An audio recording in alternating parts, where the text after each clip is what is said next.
This hearing is in order. We've got our witnesses ready, and gentlemen, if you could stand and repeat after me. I do hereby affirm that I will tell the truth and nothing but the truth to this committee today. Thank you, Mr. Chair. and before I move to the next witness, if I could just indicate that I'm pleased. I don't know if you have a copy of the yes, you do. So if you could hand that to me. Would you like to read this? Oh, well, no, Dr. Bookman, I'd have you read that letter. There's not just one letter that the committee created. We also have all 6 members who've signed this because it does not deal with a foreign government. It deals with the Veterans Affairs Administration and is also addressed to the President of the United States. We're all 6 members of this committee, and I won't take the time to read it. You're welcome to come up later. Basically demand that Jim Pennison and Airman Burroughs be granted their medical records from this government.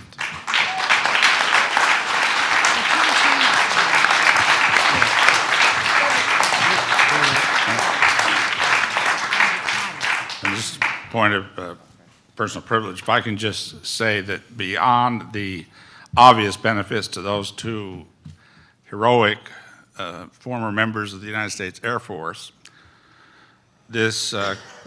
the release of those records, the obvious medical benefits are clear, and that's alone enough reason for us to sign that. But the obvious implications of what's on those records in terms of breaking down the wall or putting another crack in that truth embargo are, I think, obvious to people in this room for sure. Let's go to our esteemed Honorable Paul Hellyer of Canada. We would give you 20 minutes, sir. Thank you very much, Mr. Chair, and thank you for giving me this opportunity to speak. My name, as I said, was Paul Hellyer. I'm a former Minister of National Defence for Canada. I served in 3 governments during a total of 23 and a half years as a Member of Parliament. Although as Minister of National Defence, I had sighting reports of UFOs. I was too busy to be concerned about them at the time because I was trying to unify the Army, Navy, and Air Force into a single Canadian Defence Force, and that itself was a kind of battle to the finish. So this was not high on my agenda. But about 10 years ago, I started getting interested due to a young man from Ottawa sending me material on the subject. I told him I was too busy to read it, but he had confidence that someday I would. He sent me a copy of Colonel Corso's book, The Day After Roswell. It took me a while to get around to reading it, but I took it for my summer reading in 2005 and was really impressed with what was contained in it. And what I thought to myself is there are huge issues here, huge issues. And the American people and the people of the world have a right to know what's going on because they're part of it. It's not just an isolated thing. And so after confirming the contents of the book with a retired United States Air Force general, I accepted the invitation of Victor Vigiani, who's over here somewhere, and his cohort, Mike Bird, to speak to a symposium at the University of Toronto. And I said, UFOs are as real as the airplanes flying overhead. That gave me the dubious distinction of being the first person of cabinet rank in the G8 group of countries to say so unequivocally.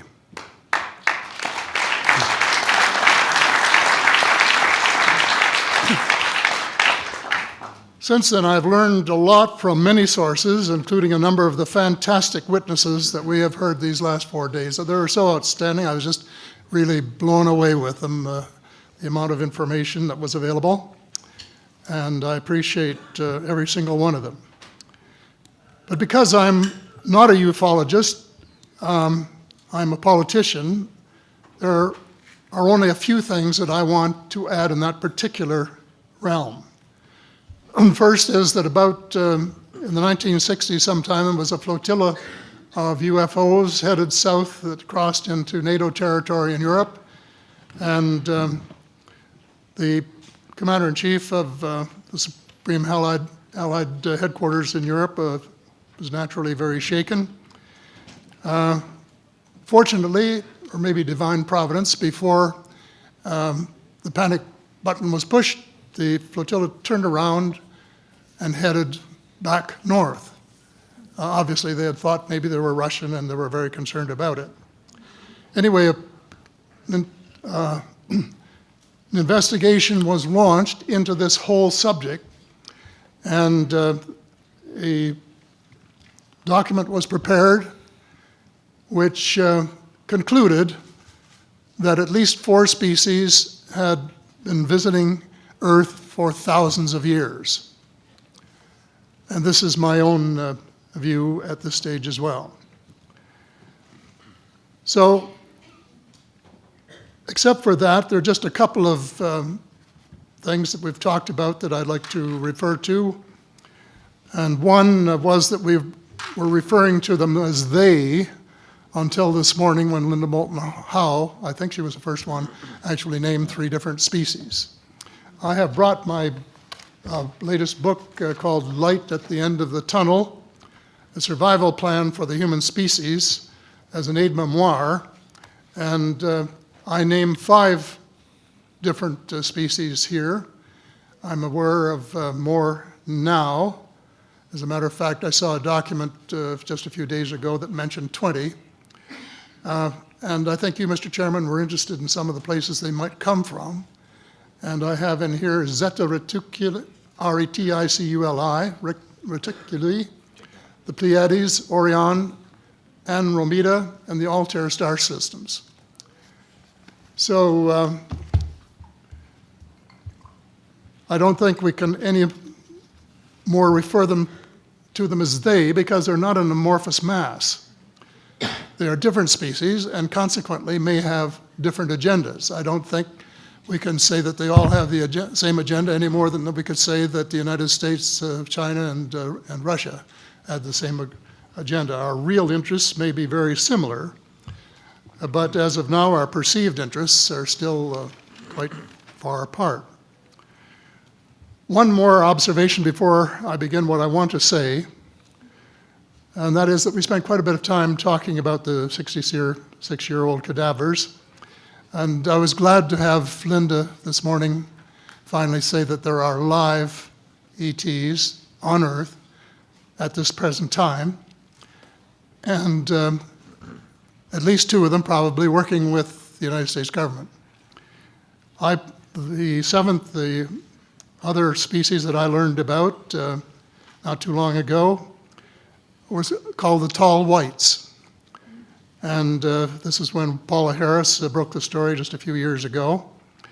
And through her good offices, I had the chance to talk for about 3 hours with former Airman Charles Hall and listen to this absolutely fascinating story of how he was working with, first of all, he was scared out of his skin, but after that, when he got to know them, how he was working with, and finally they became to trust each other and have a good working relationship with the tall whites at the gunnery range at Indian Springs in Nevada. And these tall whites were living on United States Air Force property and working in cooperation with the United States Air Force and sharing technology with them. He wrote a book, incidentally, called Millennial Hospitality.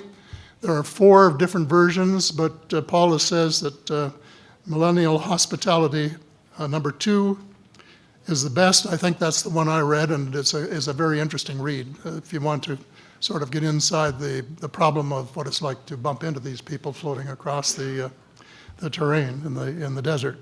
Well, enough on that for now. My interest is in full disclosure. And my only caveat is I think probably I would say 95 to 98% full disclosure. I know of 1 or 2 things that I'm not sure should be in the public domain, at least yet. They will be someday, I'm sure, but not maybe immediately. But just as children survive the idea of the Tooth Fairy and Santa Claus when they become adult, I think that tax-paying citizens are quite capable of accepting the new and broader reality that we live in a cosmos teeming with life of various sorts. The fact that some other civilizations are more advanced than we are may be humbling, but that could be a necessary step in our survival. The world is an unholy mess. We have it best until the end of this decade. In my book, I said we have 10 years to stop global warming if we don't want it to be beyond the point of no return. 2 years has gone past since it was written, so I say we have until the end of the decade to arrest global warming. Yet our leaders don't even talk about it very much except in a superficial way. They appear to be more interested in starting wars to control more oil and, in effect, prolong the gravity of the threat. Of course, even if they took the problem seriously, they wouldn't have the finances to finance the transition from oil to the clean economy, to clean energy, because we have an infinitely silly banking and financial system in the Western world.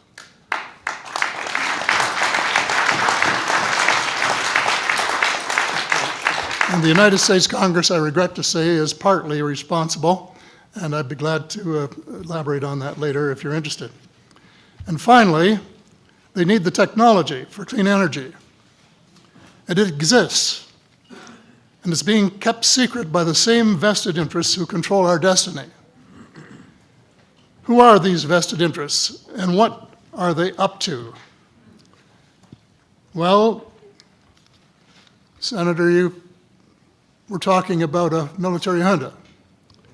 In my opinion, that is true, but I have broadened and deepened the definition to cabal, and the cabal comprises members of the Three Sisters: the Council on Foreign Relations, the Bilderbergers, and the Trilateral Commission, the International Banking Cartel, the Oil Cartel, members of various intelligence organizations, and select members of the military junta, who together have become a shadow government of not only the United States, but of much of the Western world.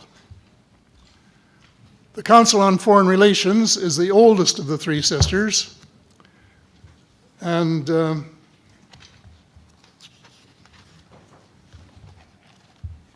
as early as October 1940, years before Germany surrendered to the Allied armies and to vaporize Hitler's vision of empire, the Council's Economic and Financial Group drafted a memorandum outlining a comprehensive policy, quote, to set forth the political, military, territorial, and economic requirements of the United States in its political potential leadership of the non-German world, including the United Kingdom itself, as well as the Western Hemisphere and the Far East. The Council made no effort to disguise the fact that the purpose of the Grand Area and later world hegemony was to support an expanding U.S. economy, to provide it with raw materials and markets for its products. This was labeled the national interest, quote unquote. It was equally clear that the national interest was the interest of the ruling elite, whose members comprised the Council. The real interests of the majority of rank-and-file Americans was never a factor in the equation. So, Mr. David Rockefeller, who was a member of all three of the sisters, is quoted as saying this at a meeting of the Bilderbergers in Europe. We are grateful to the Washington Post, the New York Times, Time Magazine, and other great publications, whose directors have attended our meetings and respected their promises of discretion for almost 40 years. It would have been impossible for us to develop our plan for the world if we had been subjected to the lights of publicity during those years. But the world is more sophisticated, and prepared to march toward a world government. The supranational sovereignty of an intellectual elite and world bankers is surely preferable to the national autodetermination practiced in past centuries.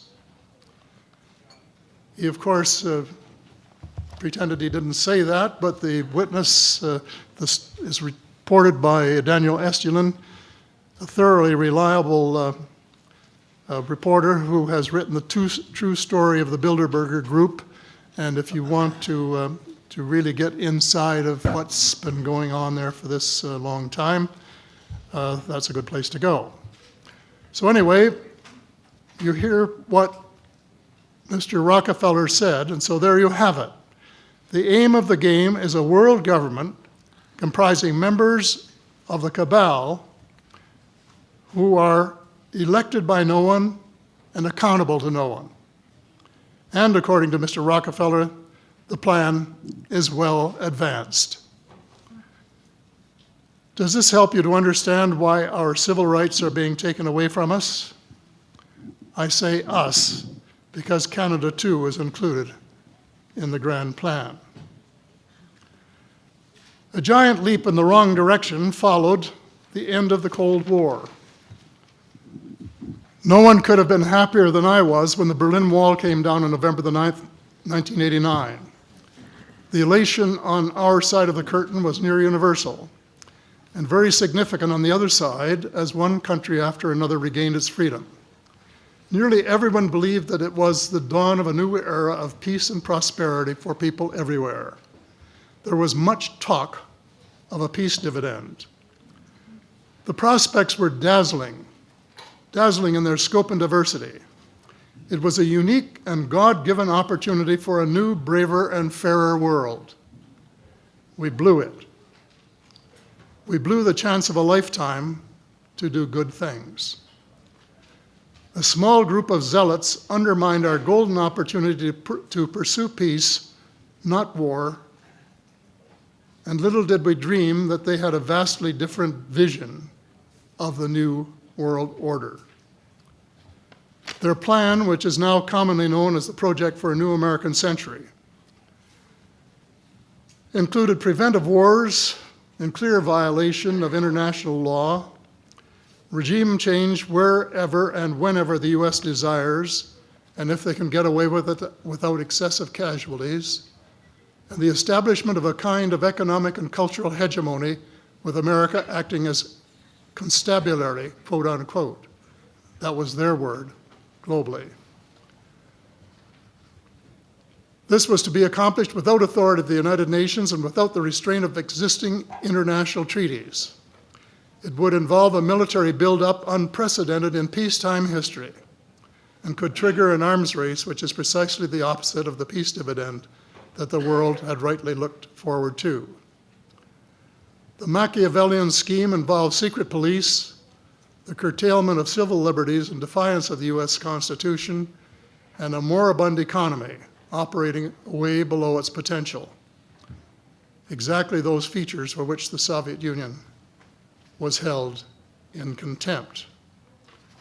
The initial draft of the document was so controversial when it was leaked to the New York Times that it had to be rewritten, but it was not changed very much, just the cosmetics, enough to make it politically acceptable. The document said this: it may have been easy to persuade President Bush to abandon his stated policy of not getting America more deeply involved in international affairs, but persuading the American people would be more difficult. Sophisticated Americans would question such a giant sea change in policy. The authors of Rebuilding America's Defenses, Strategy, Forces, and Resources for a New Century recognized this difficulty from the outset, because their document contained the following sentence: further, I'm quoting, further, the process of transformation, even if it brings revolutionary changes, is likely to be a long one, absent some catastrophic and catalyzing event, like a new Pearl Harbor. Well, it wasn't too long before they got their catastrophic and catalyzing event. terrorists struck the World Trade Center in New York and the Pentagon in Washington on September the 11th, 2011.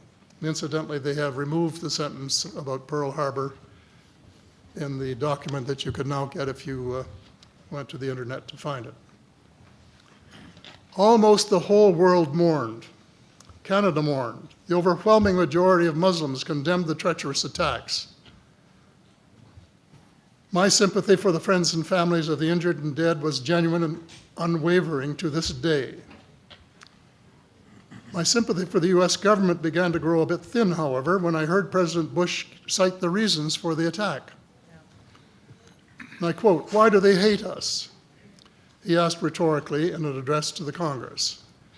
"They hate what they see right here in this chamber, democratically elected government. Their leaders are self-appointed. They hate our freedoms, our freedom of religion, our freedom of speech, our freedom to vote and assemble and disagree with each other." I felt sad when I heard the president's word. I assumed that he believed what he was saying. But if that were true, he was profoundly ignorant of the real thoughts and feelings of people in other parts of the world.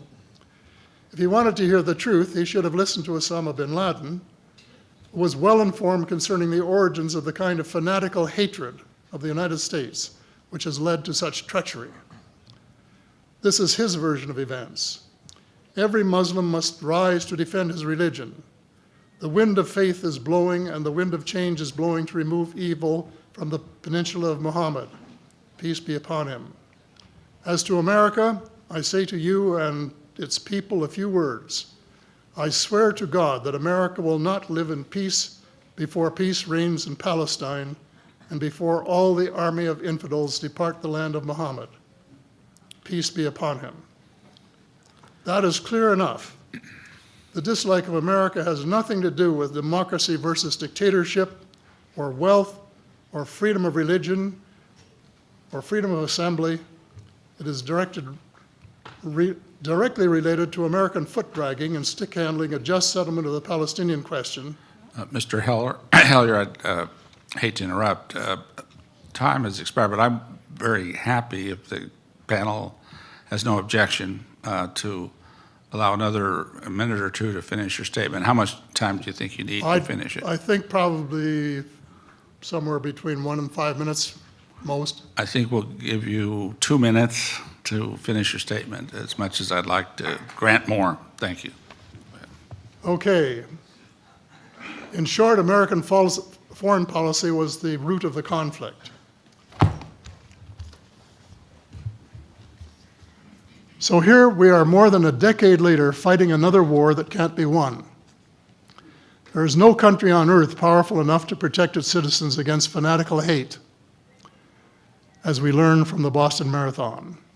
And the mere attempt to pursue the impossible pits neighbor against neighbor and the state power structure against everyone. All of the freedoms won by the millions of men and women who fought and died in World War II are being flushed unceremoniously down the drain. The only hope of peace is a negotiated settlement.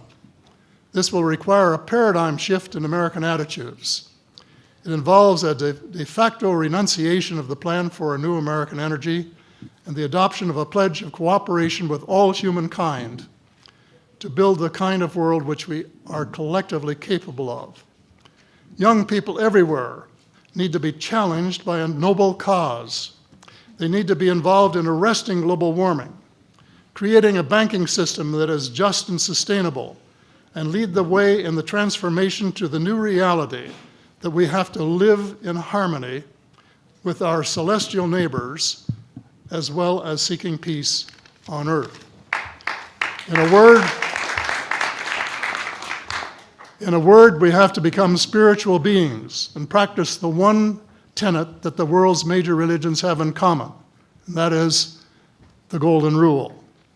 In this field, too, and I just want to read one paragraph at this time, if you'll allow me, Mr. Chair. This is from the late Dr. John Mack, an American secular Jewish psychiatrist who became a world leader in interviewing abductees, or experiencers, as he called them, came to this conclusion in a startling book, Passport to the Cosmos.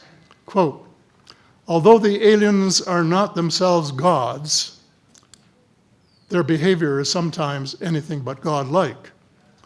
Abductees consistently report that the beings seem closer to the Godhead than we are, acting as messengers, guardian spirits, or angels, intermediaries between us and the divine source. Thank you.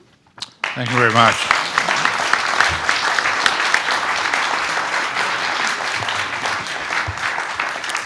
We'll now hear from Richard Dolan for 10 minutes. Thank you, distinguished members of the committee. And let me just say it's been an honor for me personally to be here with you all week, to be able to give statements to you and to chat with some of you privately as well.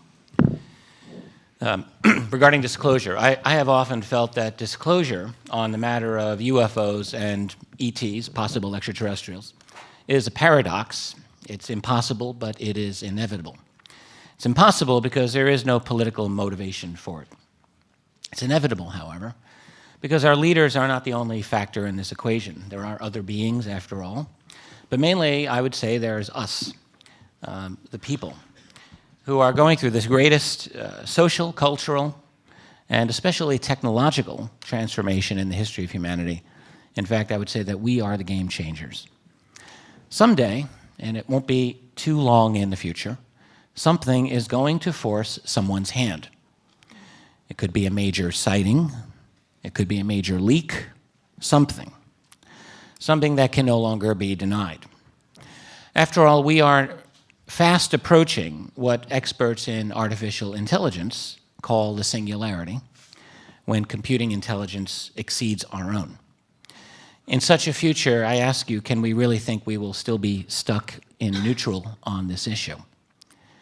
Something will force the president's hand. He or she will finally hold that long-awaited press conference and make that bombshell statement. It might go something like this.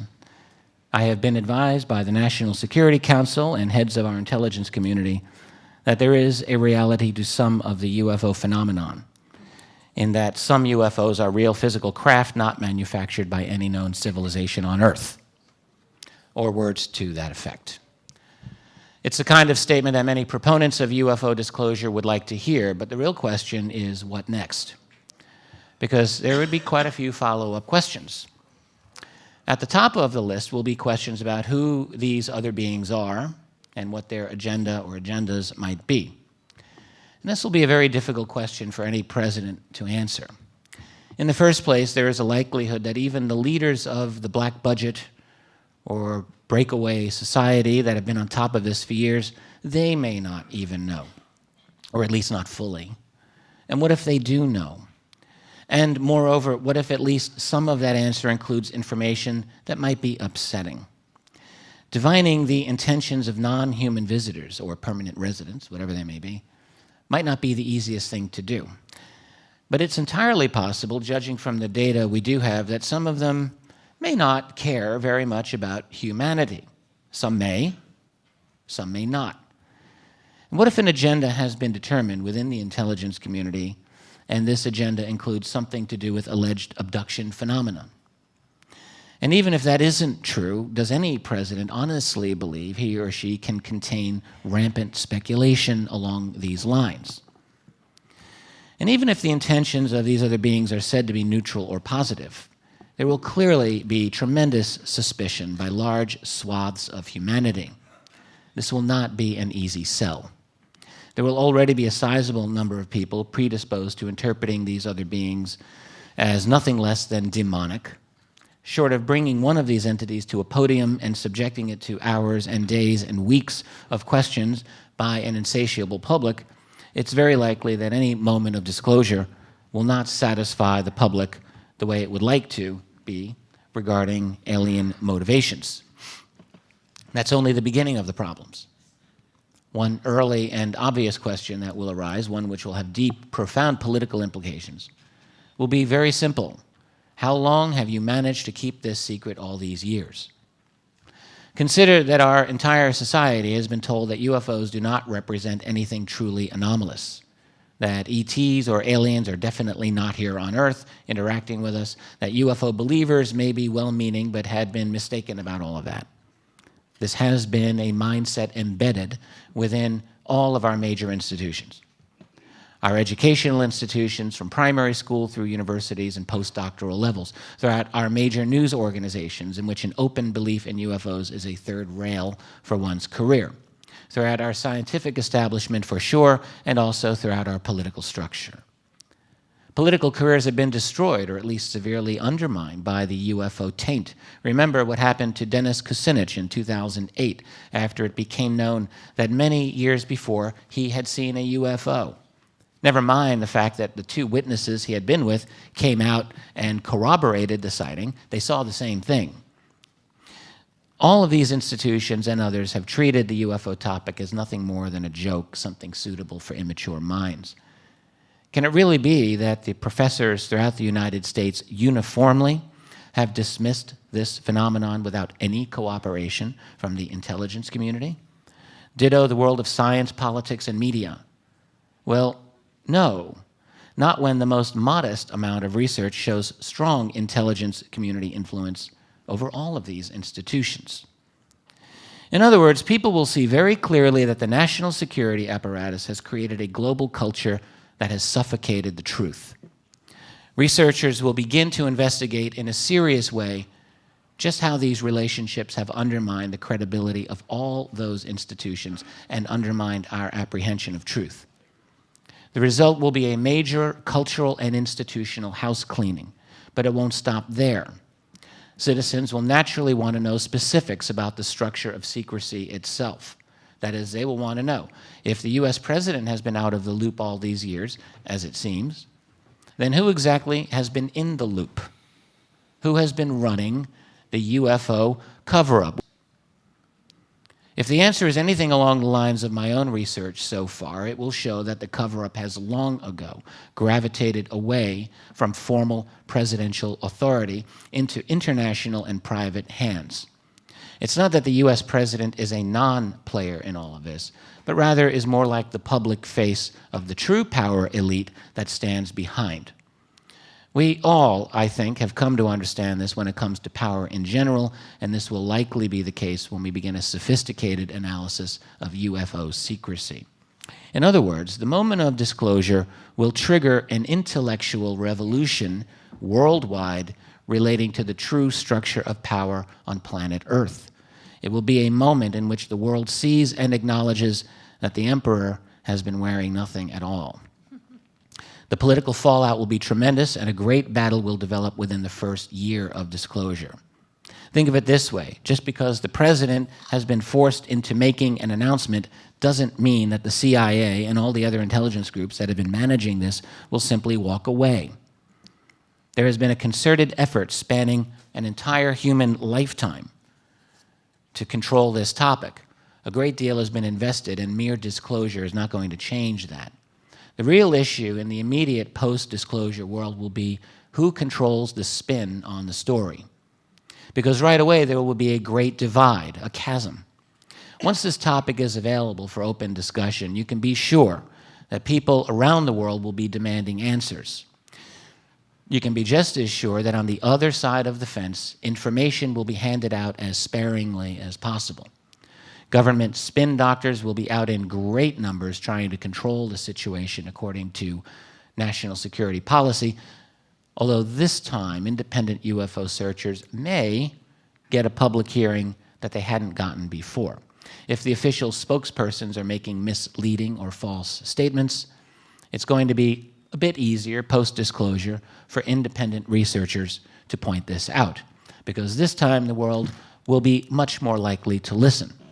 And there will be many, many more investigators into this topic after disclosure than there are today. How all that will turn out, only time will tell. There are so many other messy issues relating to global finance, energy, truth commissions, lawsuits, cultural transformations, cultural wars, religious and spiritual changes, scientific paradigm shifts, and ultimately geopolitical changes that will allow us to meet the challenge of, shall we call them others, here on planet Earth in some sort of coordinated, hopefully logical manner, and even more hopefully in some way that answers to the people rather than a handful of elite human players.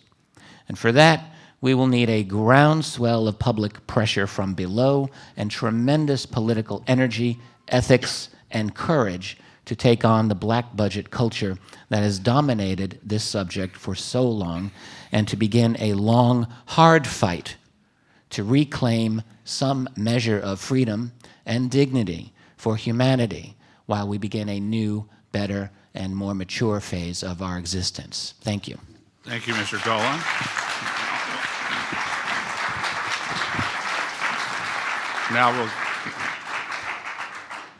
Now we'll go to our next witness, Daniel Sheehan, for 10 minutes. Good afternoon. Again, I point out that I'm speaking in this context as our general counsel here for this gathering and our meeting, and I do this in the context of having served as an attorney, as I pointed out in my initial comments on the first day we gathered, that I have, for various reasons, ended up at being the attorney for a number of different issues having to do with attempting to uncover ongoing cover-ups. From the time that I served as one of the attorneys for the New York Times in the Pentagon Papers case, having seen the 47 volumes of the concealment of a policy that was completely contrary to what was being publicly professed and told to the Congress, in fact. And then I ended up being counsel in the Karen Silkwood case, uncovering the fact that that our Central Intelligence Agency was smuggling 98% pure bomb-grade plutonium to Israel, et cetera. I pointed out at the beginning of this conversation this week. And I pointed out that I ended up in the Iran-Contra case as being the ones who, one of the ones that brought the information, attempted to bring it to Congress.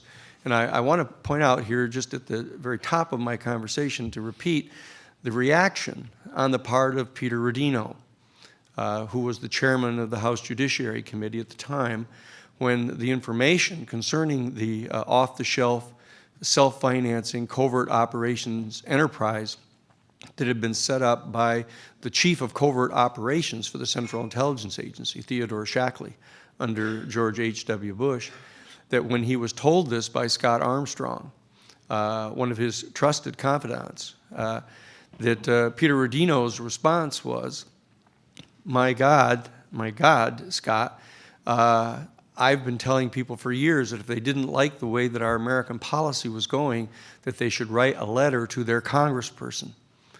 But if their congressperson did not respond, they should vote for someone else to be their congressperson.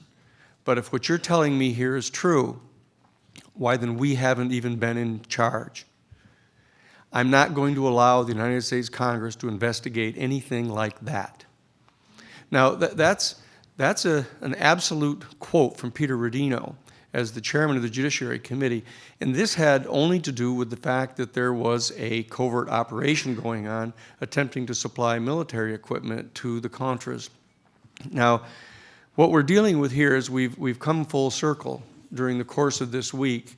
We've discovered that the three major questions that have been in front of us, that being that what in the world is going on here with this phenomenon of so-called unidentified flying objects, or the flying saucers themselves, when we move beyond the unidentified nature of them, and these beings that seem to be associated with these vehicles that have been seen on a number of occasions.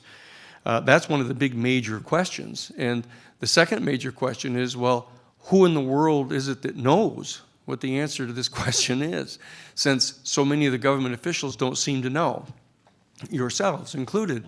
One of the extraordinary events of the week has been watching the transition take place from 6 of our trusted and longtime representatives actually coming to discover that the information that actually exists about this is extraordinary and very detailed. It addresses the issue of the radar sightings. It addresses the issues of all the questions that have been asked. And it comes to an observation that not only does the Congress not know about this, but many people throughout the executive branch don't know about this. And so that this question of who is it that does know about this Is there anybody that knows about this? And what we have heard over and over again in the testimony is that there are many pieces of evidence that indicate that this is known about, that there was an agency set up by President Truman shortly after the discovery of the crash site at Roswell in 1947, the Majestic 12 group. And there's been clear testimony that I believe is credible, would be credible in a court of law, that this organization has, for various reasons, taken this issue out from under the oversight of our Congress, out from under the control of our executive branch, and has taken this into a realm of semi-private control. And what you'll notice is that as we come to the last panel of our week together here, the issue tends to turn more and more to that issue. What has happened? What has happened to our country when a national security state seems to have arisen to conceal certain types of information from our people, from our congressional representatives, even from some of our presidents? And so that question seems to be in front of us right now, attempting to understand the nature of this elite group. And so what we want to do also is face the third question, is that when you get past these procedural questions to the ultimate question of who are these beings, what are the implications for our human family if we are in fact at a point of some rather dramatic transition.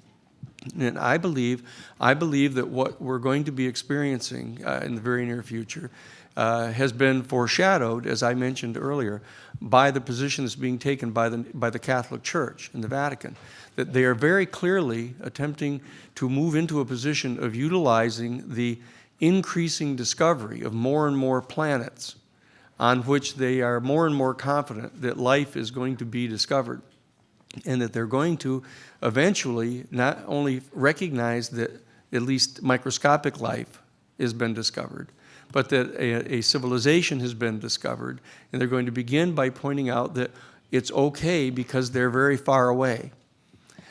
We've discovered them, we've found the information, but they're very far away, and they're going to engage in a process of feathering this consciousness into our people, and that they're only then going to point out that this civilization seems to be a highly developed technological civilization, and we will then reveal the existence of communication mechanisms that we have developed, whereby we can have a longer range diplomatic type of negotiation with this civilization.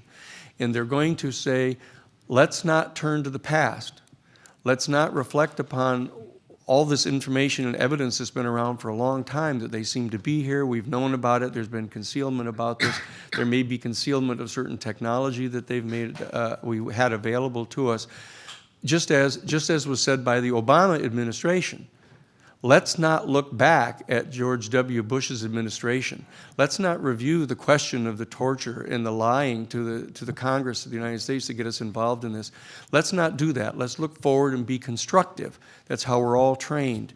And what I'm saying is that I think we've come to try to share some of that consciousness here this week. What can we do to look forward to this? And that's why the resolution that's been put forth here to try to reach out and have a set of conferences sponsored by the United Nations General Assembly, start to reveal this information so we can participate in this, to avoid a dialectical confrontation between the people of our country and this national security state apparatus, some of the details of which have been pointed out here in our final panel. And I share in that wish to have this done constructively and peacefully, and I believe that we can do that.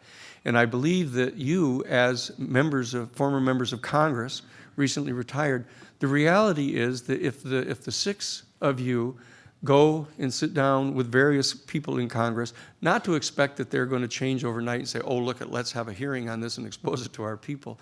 But the fact that you have come to discover just this week so much more than you ever knew was going on, that you are experts at trying to share this information with people in your regions of the country. And we have from all different parts of the country, from Alaska to California to other states of our country, right, in the south of our country and in the Midwest of our country. We can, if you will reach out and try to talk with your people in your own districts about this issue, to take upon yourself that risk of the potential ridicule, the potential criticism. The question you've been asking yourself, all of you, what am I going to do now? What am I going to do now that I have left the Congress? Am I going to continue to represent the people in my district? Am I going to attempt to educate them? Because if you have come to the same conclusion that I came to when I was given the privilege of representing Dr. John Mack, if you've come to the same conclusion that I have, this is one of the most important issues that you've ever encountered in your life.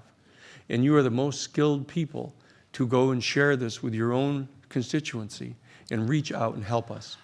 Okay, And thank that's you. what we're asking for you to do. Thank you for your statement, Mr. Shan.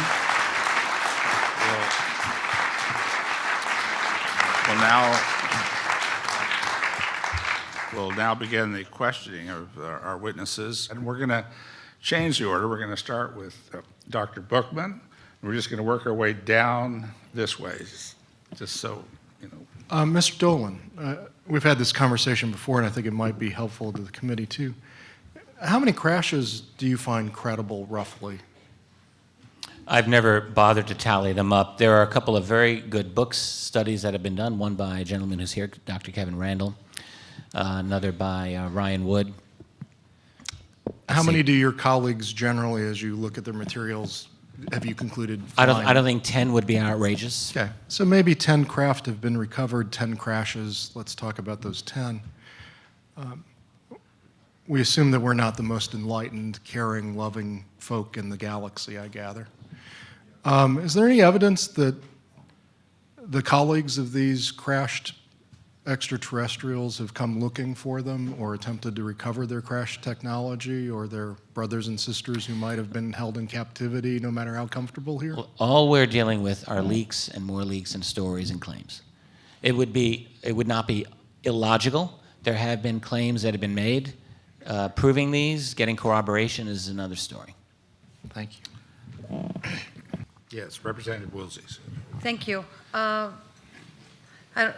I think we should shorten this as best we can, except for the Honorable Paul Heller. One thing I'd like to say to Paul Heller is, I think we know the answer about who knows about this. When you two guys brought it up, and I think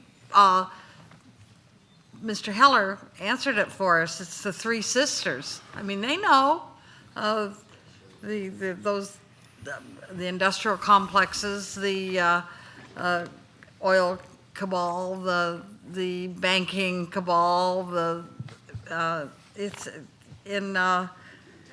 they know. They've been controlling this for a long time.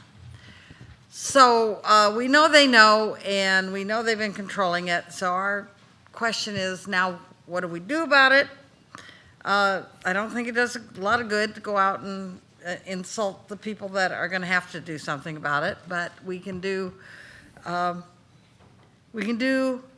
more than we're doing, and we have to get money out of politics. One, we have to control the press. I don't mean control the press, what they can see. We have to expand the press so that 3 or 5 corporations don't own the communications in our country.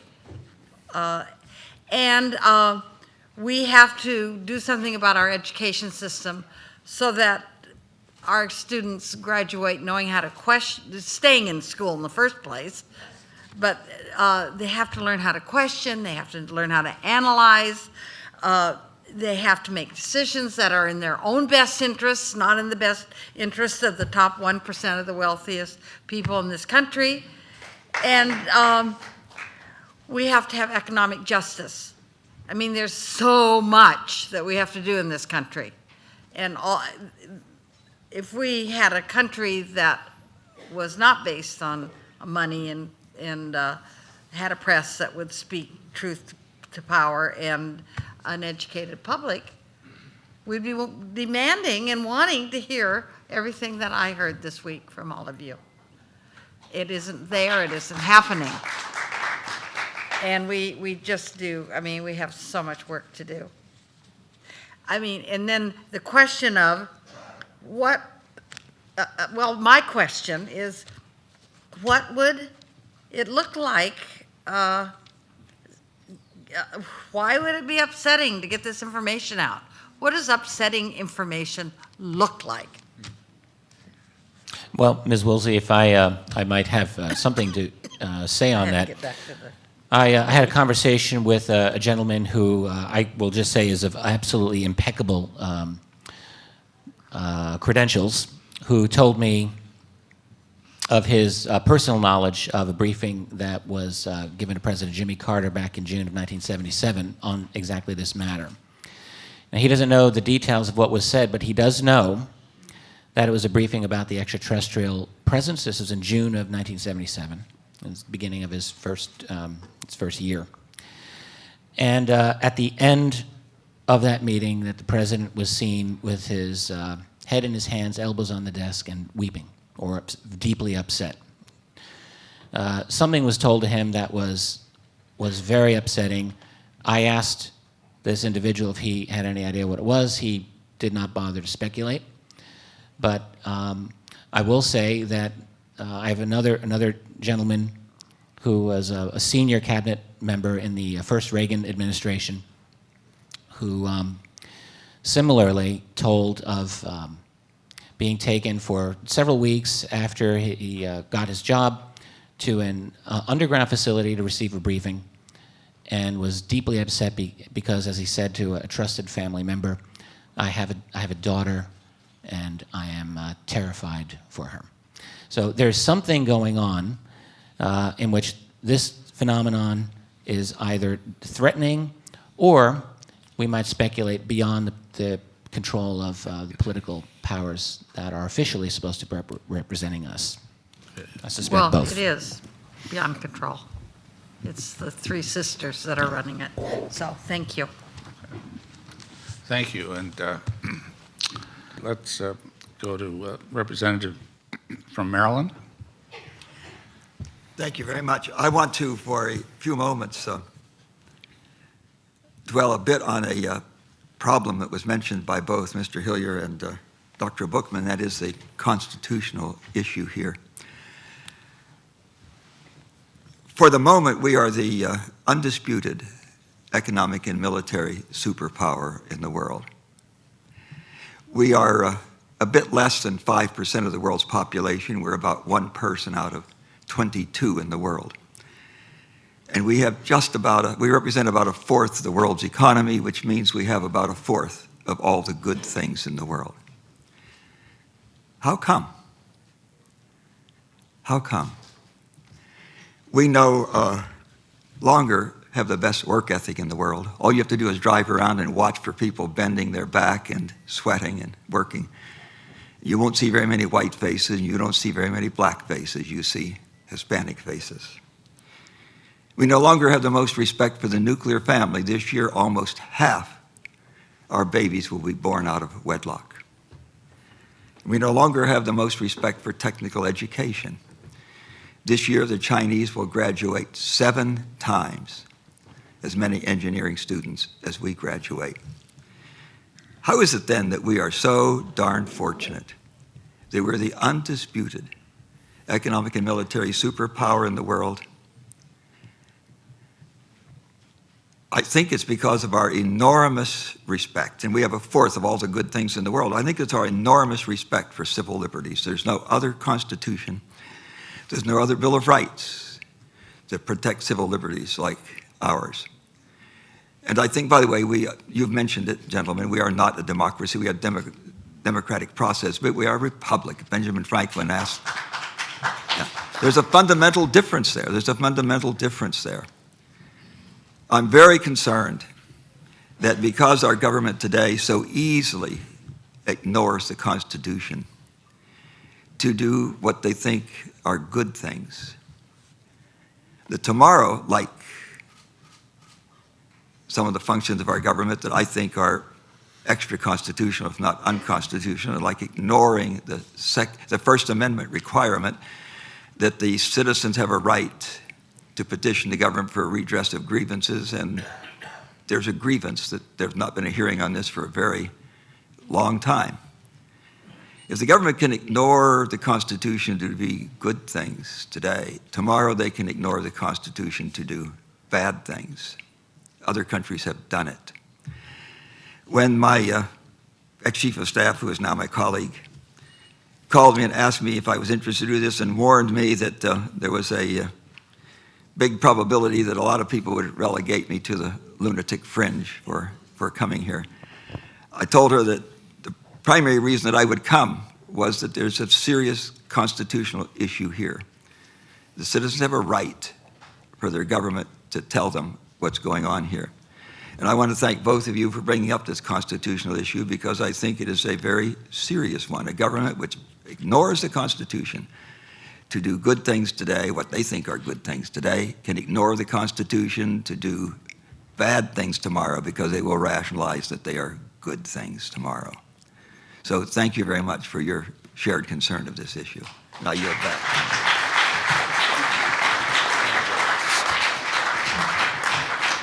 Senator Covelli, you've got 5 minutes for questions. How much time do I have now?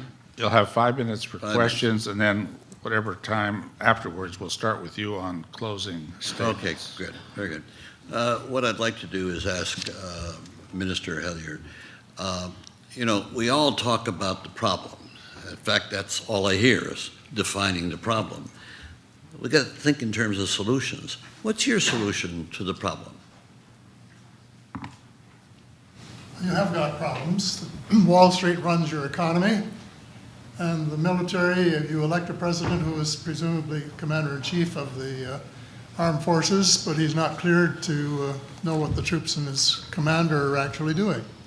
So I think, you know, there are some big problems, but I think Congress ultimately has the key to both the future of the United States and of the world.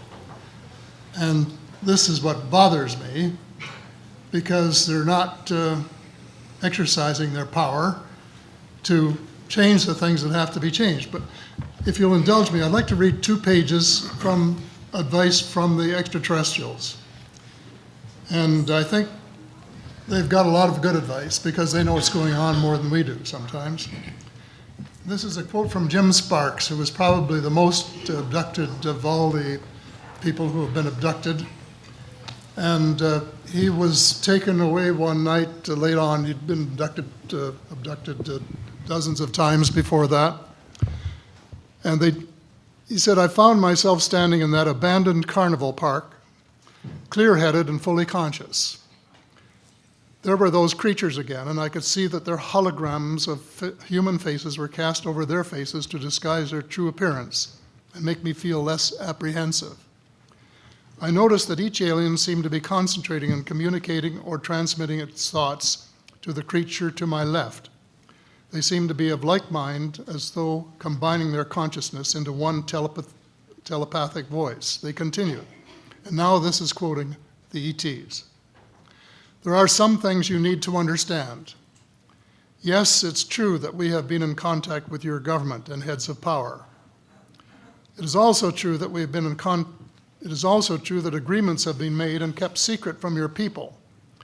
It is also true that in the past, some of your people have lost their lives or have been badly hurt to protect the secret. Our hands had no part in this. We contacted your leaders because your planet is in grave trouble. Your leaders said the vast majority of your population wasn't ready for anything like us yet.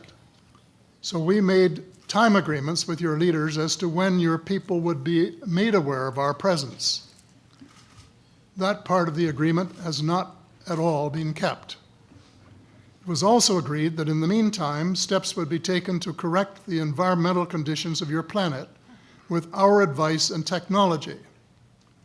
We say advice, quote unquote, because we respect the fact that this is your planet, not ours. They also broke that agreement. This is Jim now, I felt an awful wave of emotion from them, the feeling of abandonment.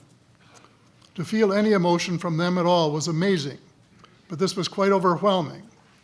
You aren't giving up on us, are you? I asked.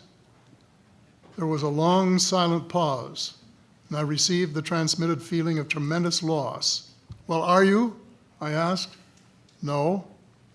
I felt an immediate sense of relief straight from my own emotions. But then the extraterrestrials again, your air, your water are contaminated. Your forests, jungles, trees, and plant life are dying.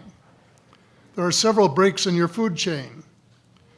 You have an overwhelming amount of nuclear and biological weapons, which include nuclear and biological contamination. Your planet is overpopulated. Warning, it is almost to the point of being too late, unless your people act. There are better ways of deriving energy and food needs without causing your planet any damage. Those in power are aware of this and have the capability of putting these methods into worldwide use. I let this digest for a moment. I definitely had the feeling that these creatures are speaking as one. Then I asked, why aren't we doing that now?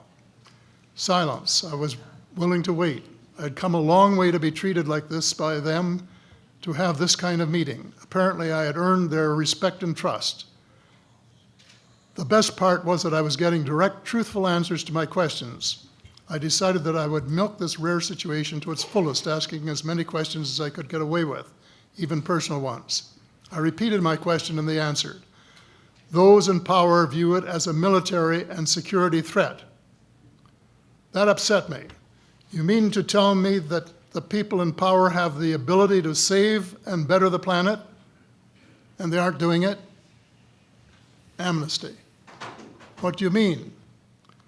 Complete amnesty to those in power, governments and leaders who have been suppressing the truth, that they can't be held liable for any past wrong deeds. It is the only way these leaders can come forward with the truth. It is necessary that you do this in order to work together and survive. And the I senator's think that's time has wonderful expired. advice, straight from the extraterrestrials. I think Congress should exercise its power, and I know that they get some job owning, but they have the ultimate power. They could say to the junta, we want you to do this. We'll give you amnesty, protection. We want you to do this, and you're going to do it. And if you don't, we'll cut your funding off, except for salaries and wages, until you do it. Because it's in the national interest, and it's in the world interest, and we want to know what's going on, and specifically, we want the energy sources to put into effect to save the world before it's too darn late. Thank you very much. And to start the closing statements by Senator Gravel. Well, is there As much as you want. yeah, you get your closing statement. Don't ever say that to me. I filibuster. I should have warned Dr. Buckman about that, but anyway, go ahead. I'll be reasonable. Let's put it that way. First off, if I've sounded angry, I apologize for that. But there's a reason. I am angry, very angry.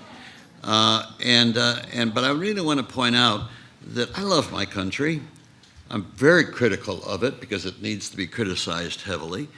I consider myself a patriot, but I don't buy into, but first and foremost, and I used to end a lot of my speeches, and I lasted for 12 years, I am a citizen of the planet first and American second, and my priorities are on that way.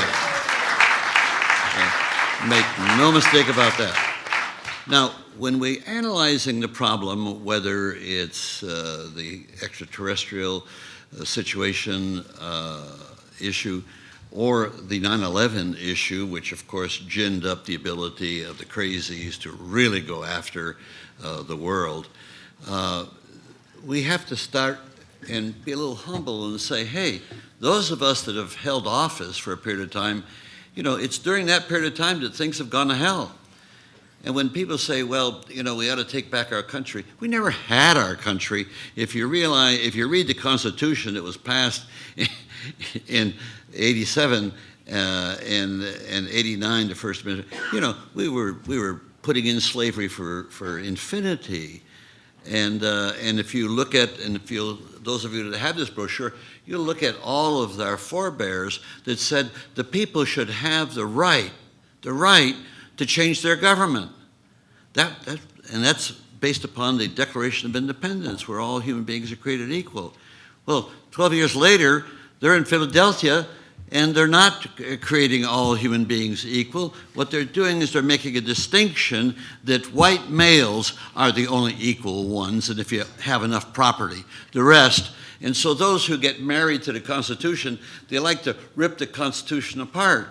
And then when you say about, obeying the Constitution, after the Civil War amendments, which really fundamental is the only improvement made in the Constitution of size because it expanded the franchise. And if you look at the amendments, the rest of it are just housekeeping.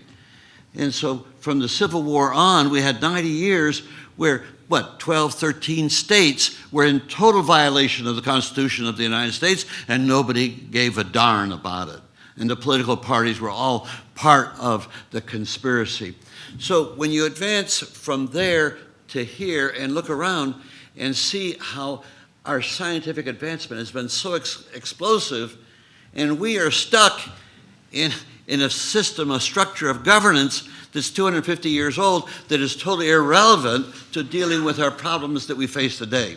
And then so we look at, say, oh, we're going to go to the Congress. I got to tell you, I've said that earlier in the week, it's a dead letter, and hold your breath, it's never going to happen. And it's not that I'm demeaning the Congress, I've been there, and I'll tell you that they don't have the power that you think they have. It was always They won't use it. that.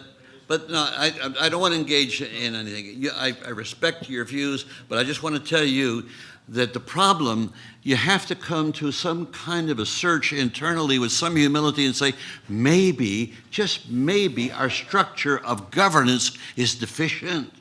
We don't have a democracy, never had it. What we have is representative government. That's what came out of the age of enlightenment, was representative government, where the majority of the people give their power away to a small minority. And that small minority, and you want to know what happened?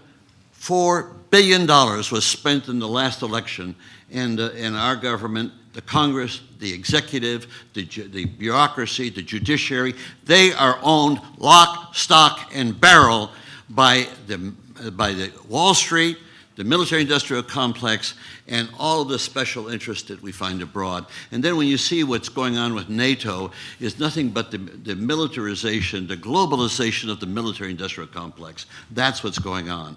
And I referred to a study where it showed that 1,300 corporations with interlocking directorates and family ties own 60% of the wealth of the world. And then you've gone through the litany of the Bilderberg Group and all of that group. Sure, they do what's natural to them. They've got power, and they're clever enough to keep it and work for it.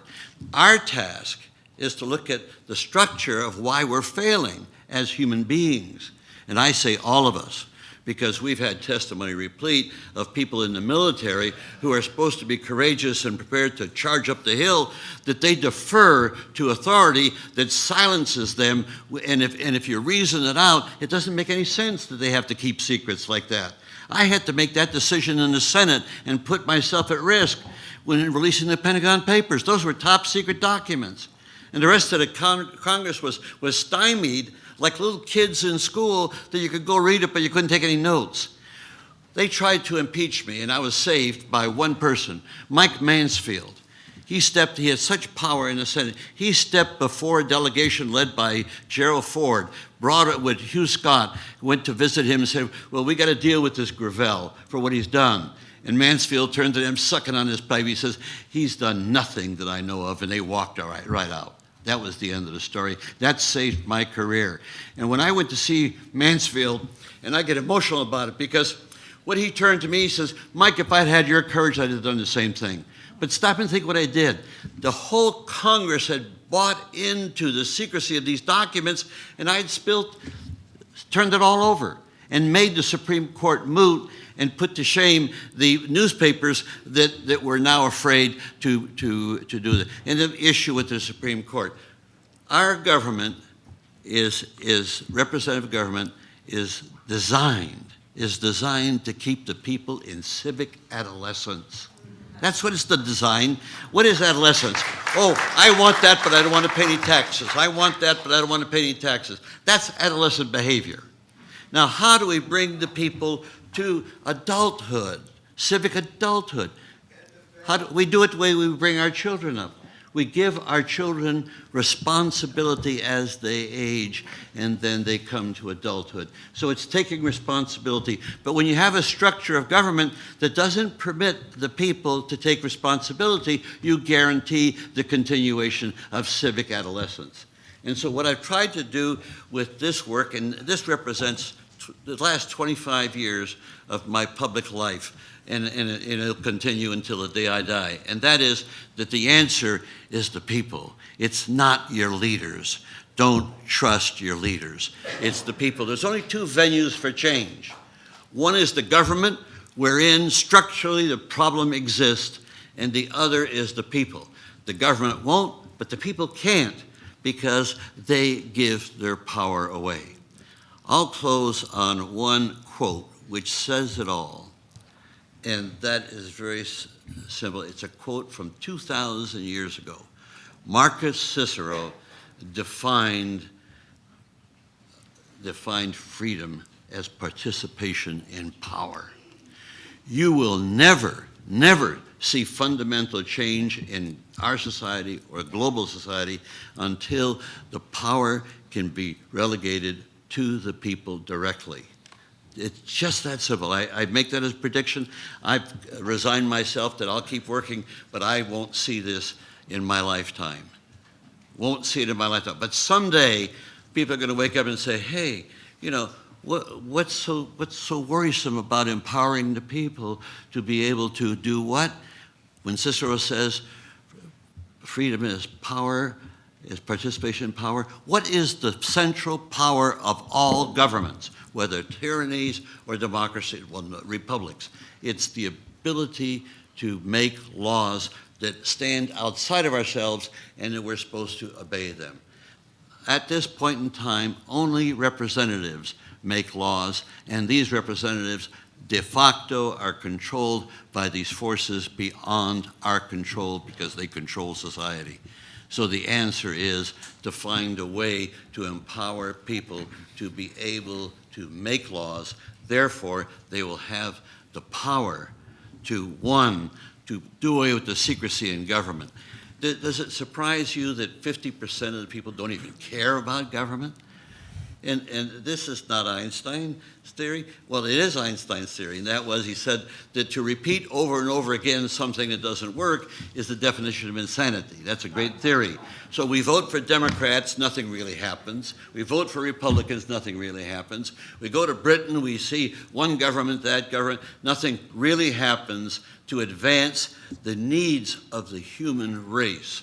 And so you can only come to one conclusion, that the answer is not with the elites, because they're going to, and they manipulate our elections. Mind you, I raise money from special sources to run for office, and I manipulate my constituency. I do that, and I'm sure any successful politician has done that, is to manipulate the constituency for your thinking.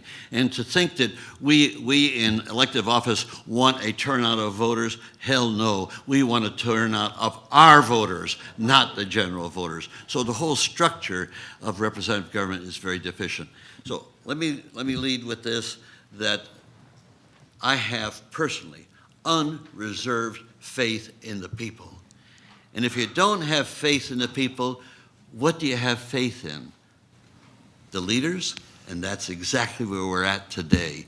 And so if you want to see this issue of being able to maturely, and I don't think we have close to the maturity to deal with the extraterrestrials.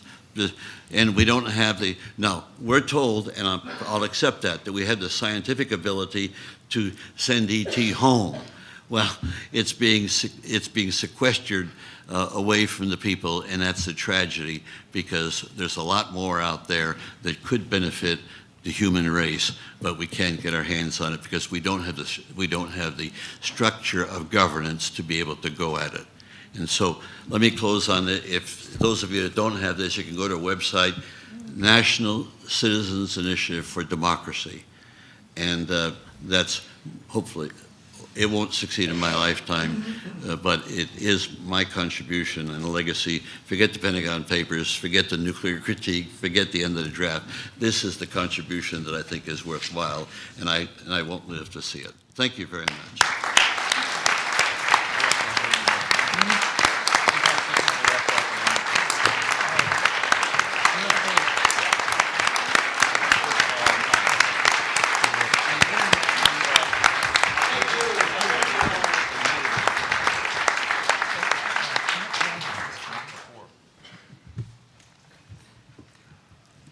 If you will get in your car, and it'll be a little more spectacular in the wintertime because the air is thinner and it holds less moisture. And if you will drive out of the city away from the lights and away from the air pollution, and you drive up a mountain several thousand feet, you don't have to go very far to do that. 100 miles in West Virginia will do it. And on a cloudless winter night, you look up into the sky. You will just be astounded at the Milky Way. Wow, it looks like they took a whitewash brush across the sky. There are so darn many stars there. More than 1 billion. And then when you recognize that our star is a pretty mediocre star in this galaxy of the Milky Way.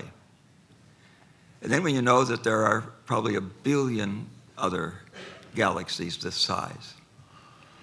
You know, as a scientist, there just has to be another sun out there, another star, and another planet that has characteristics appropriate for the development of life. And I think you have to be very arrogant and very presumptive to believe that that we're the only civilization in the universe and the most advanced civilization. Wow, we're still killing each other in stupid wars, and not all that long ago, I'm Anglo-Saxon German descent, my forebears were wearing skins in a Stone Age, running around Europe. As I mentioned earlier, when my chief of staff with whom I now work said that I was invited to come here and warn me that you might be ridiculed for it, I told her that I was going to come because of the constitutional issue, if for no other, which I mentioned. Because if your government can rationalize that it's okay to deny you this hearing for your good, tomorrow they can be doing a lot of things that are very hurtful to you, because in the grand scheme of things, they will rationalize that it's for your good. Thank you very much, those of you who organized this. I've really been privileged to be here. I'm honored that you invited me to come. And thank you to the witnesses. And I think back through these 5 days, and the witnesses that have come, some of them at considerable personal price. And a special thanks to those who have borne this secret for 40, 50 years, and now near their deathbed, come forward so that we can know. I ask myself, why this cloak of secrecy? Clearly there's a cloak of secrecy. And I ask myself why. My wife says that I'm the eternal optimist. And I like to think the best of everybody until proven different. And so I want to believe that those who made decisions were patriotic Americans, believing that at the time they made the decision which was in the best interest of their country. This was just a few years after the War of the Worlds thing, where the East Coast was panicked when they thought we were being invaded by extraterrestrials. And that was one concern that I think they must have had that was fairly recent in their memory. Another concern would be, gee, there really is some advanced technology here, isn't there? And wouldn't it be tragic if the Soviets had that rather than us, or shared it with us? And so I think for these two reasons, they could very well have rationalized it. And that decision was made very early. Apparently, it may have gone clear to the office of the president, because within a few hours after they issued that press release that said that a flying saucer had crashed, they came with this ridiculous press release saying, gee, it was just a balloon, we goofed. But they did send what they found to Wright Field, and they did send a number of people out to vacuum the area for several days. These three things alone tell me that the Air Force knows that they're not telling us the truth. I hope that that after 60-odd years of known incidents, after the Soviet Union has gone, that these two justifications they recognize are no longer valid, and that they might come and tell the American people, oh, there is something out there that we can't explain. And we're sorry that for all these years that we rationalized that it was in the national interest of our country to keep this from you. I may be the eternal optimist, but I like to think the best of people. Again, thank you so very much for putting this on. Thank you for honoring me to be a part of it. Thank you.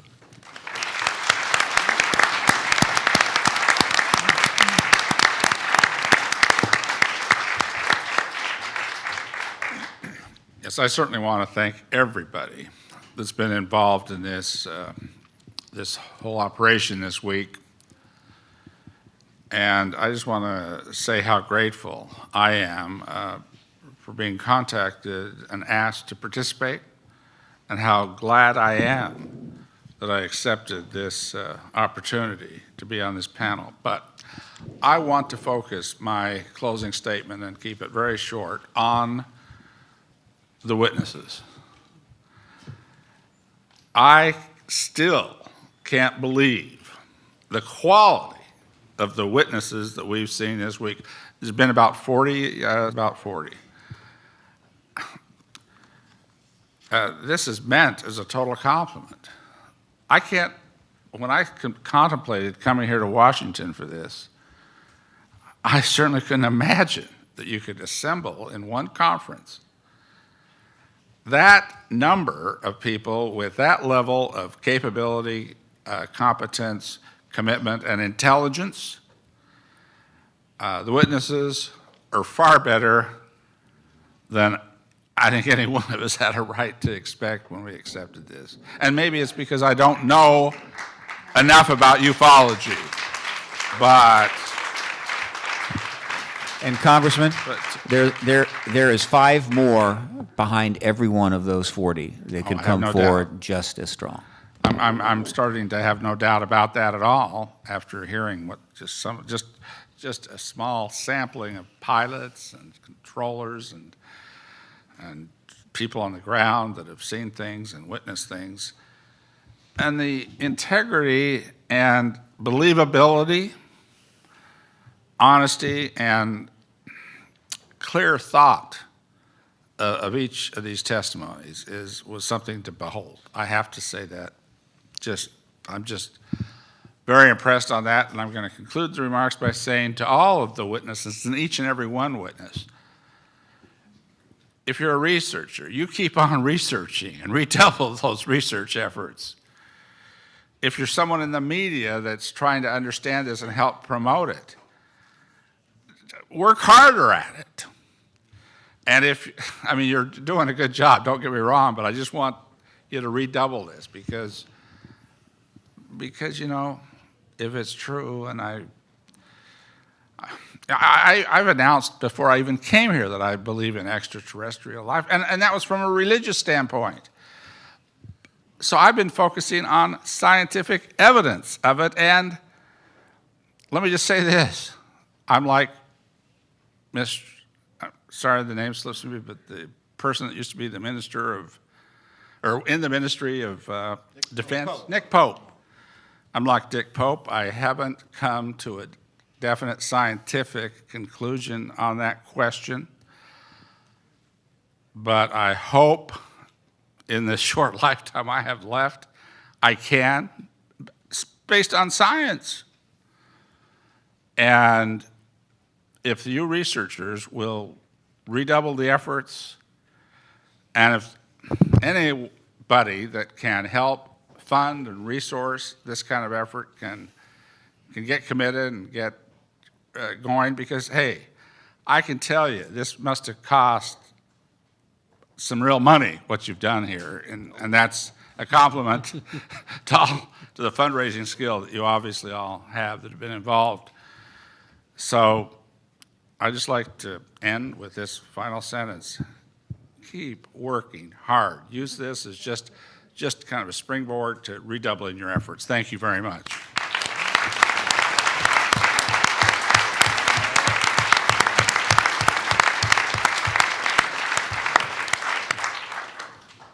Well, I want to thank my colleagues, and thanks for putting this group of 6 together. It could not have been better balanced. It was balanced politically. It was balanced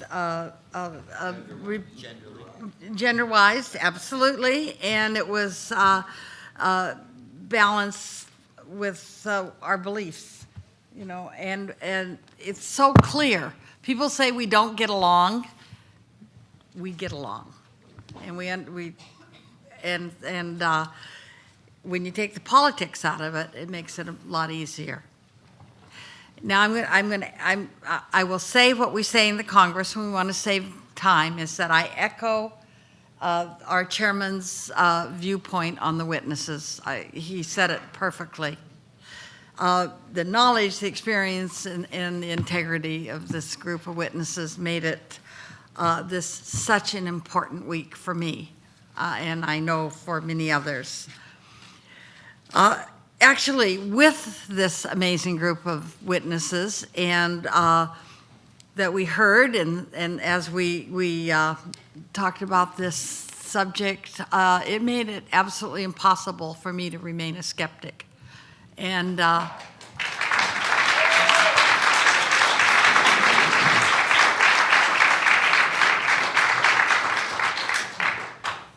but I don't believe that it's about, I don't believe it's about belief. I believe this whole situation is about information. And the existence of UFOs and ETs is becoming accepted worldwide. And the information we received was so important to support that and defend it. But it's time for our government, the U.S. government, to come to the party. It's time for our government to declassify and disclose what they know. And it is time that they trust the people of this country, that they can handle this information, whatever they think we can't handle, because they are dead wrong, and it's going to get in the way of the get along of this nation we live in. So we're not living in a flat earth society. We know it, and it's time that our government realizes it as well, and that they make it possible for us to go forward. Because if they don't, I agree that the general public will. And I thank you again for making this all possible. Thank you.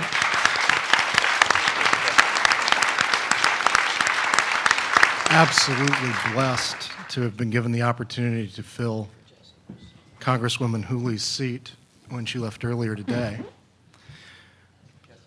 I'd like to echo what Congressman Cook said about the heroic actions of the witnesses who came here this week, and what Congressman Bartlett said about those brilliant stars under that winter night in West Virginia.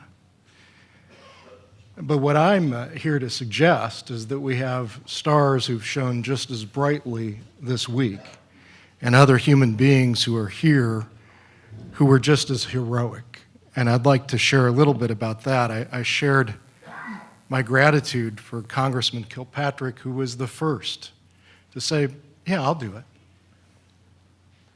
But there's other stories around that I'd like to share that I'd like everyone in the room to be aware of as well. Just before I do that, though, I'd also like to make a call out to those watching this on the internet stream, or those who might be in the room, or those who might see it in the weeks, months, years to come, who have the opportunity to be heroic, who do know about this, who have evidence, who could testify, who live perhaps in fear. And my call out to you is to do what these 6 members of Congress have done, which is to be heroic, to stand up and recognize an allegiance, if not to the Constitution, then to your fellow men on this planet, men and women on the planet, to share what you know to be true about this issue. Congressman Bartlett has been commuting 2.5 hours every morning to be here. 2.5 hours back to his farm in Virginia. He's 86 years old. 87.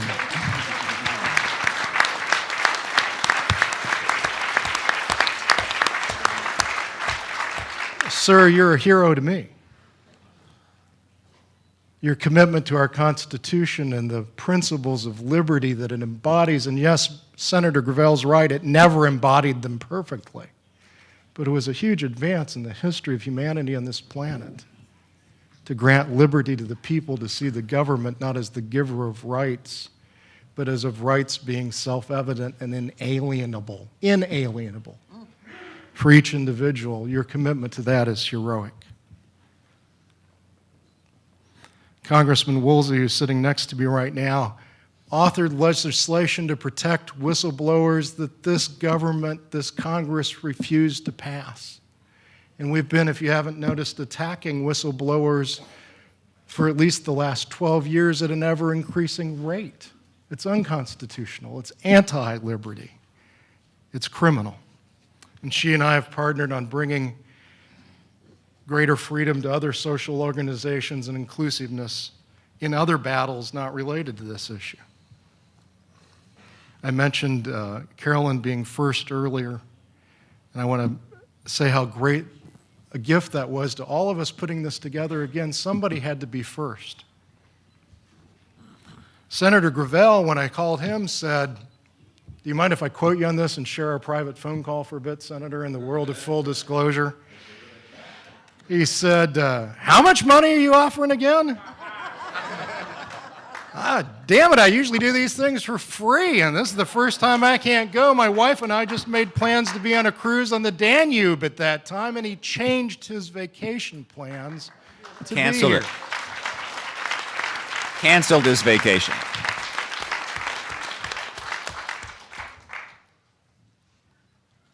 Very few people in this room know, but just this past Sunday, Congresswoman Hooley was in the hotel, the Washington Plaza, sobbing because she had just learned her sister had died a couple of days earlier in California. And she'd had the opportunity to say goodbye to her sister, but she was devastated, and she came here anyway. That's a hero to all of us. And then one more and I'll conclude, but I think it's fair to say as a fairly hardcore libertarian, I've had a seething contempt for most of Congress, for most of my life. I'm currently serving as the chair of the National Libertarian Party's Platform Committee and thinking about these issues of how do we save what was once the land of the free and the home of the brave and has become the land of the bailed out and the home of the terrorized by the tyranny of its government. But I've fallen in love with Congress this week. Y'all have been learning about UFOs. I've been learning about the great character of the men and women who actually do serve this nation. And if you're representatives of what's still there, even a portion of it, all hope is not lost. Merrill Cook invited me to come down and brief him. He lives about a half hour from my home in Park City. And when I got there, I discovered that he's the full-time caretaker for the love of his life, Camille. And he has every door of his house locked from the inside out so that she doesn't wander off. She's suffering from Alzheimer's. And his one concern before he agreed to be here was, if I come, would it be possible for my wife to be in the audience where I could see her so that I know she's okay? because I'll never put her in an institution. She's the love of my life.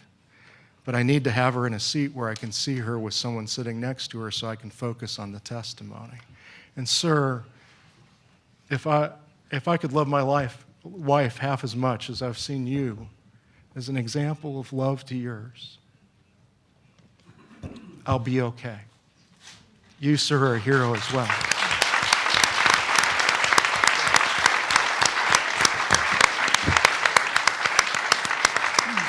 First of all, I would like to thank the panel. You'll be interested to know that I had considerable empathy with you to see all of that information being thrown at you so fast and on a subject which was completely foreign to you.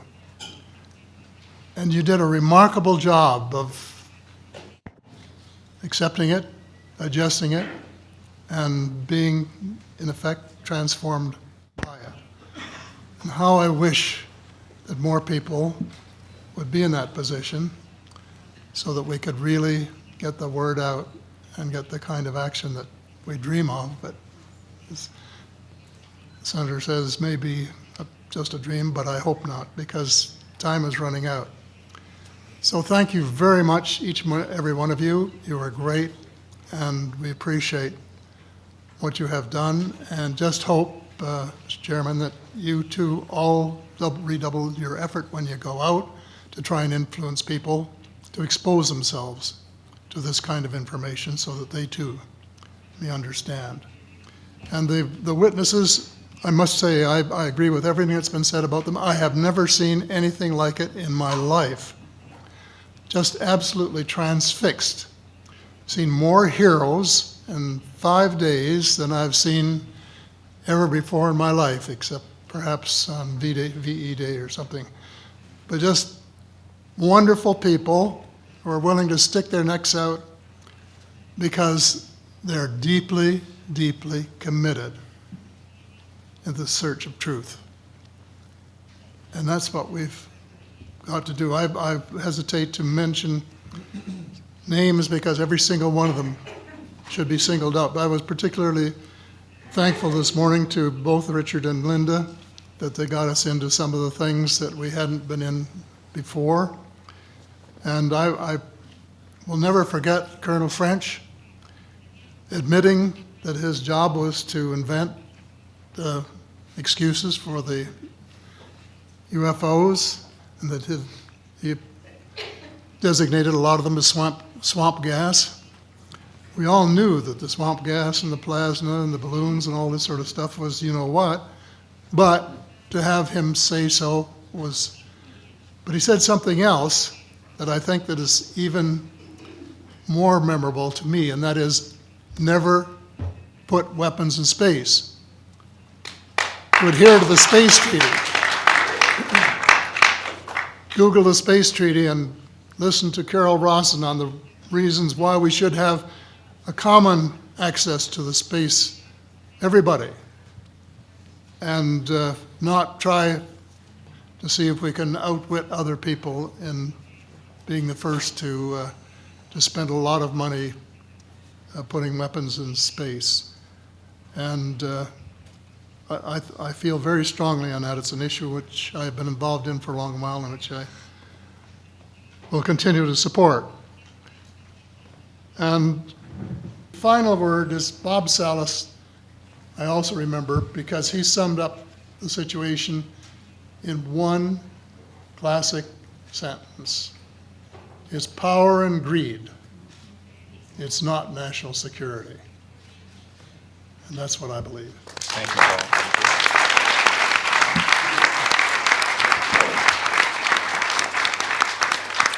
And Paul mentioned heroes. Let me introduce one now. Jesse, do you have a few words to say before we leave?